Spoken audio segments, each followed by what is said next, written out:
സംഭവിക്കുന്നതെല്ലാം നല്ലതിന്. മാതാപിതാക്കൾ എപ്പോഴും കുട്ടികൾക്ക് വേണ്ടി വല്ലാതെ കഷ്ടപ്പെടും. ഒരുപാട് ത്യാഗങ്ങൾ സഹിക്കും.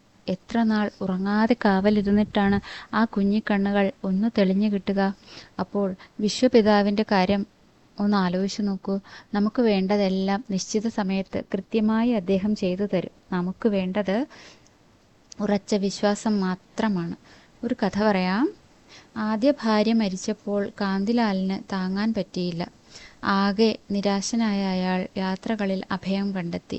തൻ്റെ തോക്ക് ഉപയോഗിച്ച് നായാടി നടക്കാൻ അയാൾ ഇഷ്ടപ്പെട്ടു. അങ്ങനെ അകലെയുള്ള ഒരു വനത്തിൽ അയാൾ കൂട്ടുകാരും ചേർന്ന് യാത്രയായി.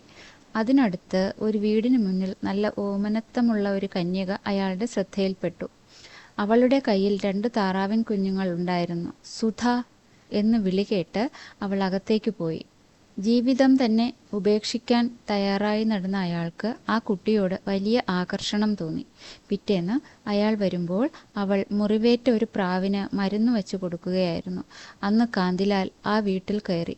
അവിടെ വൃദ്ധനായ ഒരാളിനെ കണ്ടു.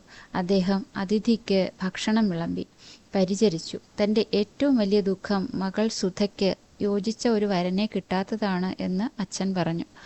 പിറ്റേന്ന് തന്നെ വന്ന് കാണാൻ ചട്ടം കെട്ടി അവർ പിരിഞ്ഞു. സുധയെ താൻ വിവാഹം കഴിച്ചു കൊള്ളാം എന്ന് കാന്തിലാൽ അച്ഛന് വാക്കുകൊടുത്തു. അവളെ കാണേണ്ട എന്നും വിവാഹ ദിവസം കണ്ടാൽ മതിയെന്നും പറഞ്ഞു. രാജസ്ഥാനി വിവാഹങ്ങളിൽ വിവാഹ സമയത്താണ് വധുവിൻ്റെ മുഖം വരൻ കാണുക. വിവാഹ സമയത്ത് തൻ്റെ വധുവിൻ്റെ മുഖാവരണം മാറ്റിയ കാന്തിലാൽ ഞെട്ടിപ്പോയി. അന്ന് താൻ കണ്ട ആ പെൺകുട്ടിയായിരുന്നില്ല അത്. എന്തു ചെയ്യണം എന്നറിയാതെ അയാൾ ഇരിക്കുമ്പോൾ അയാളെ ആകർഷിച്ച പെൺകുട്ടി അതുവഴി വന്നു. അവളുടെ പക്ഷികൾക്ക് സുഖമാണോ എന്ന ചോദ്യത്തിന് അവൾ ഉത്തരമൊന്നും പറഞ്ഞില്ല.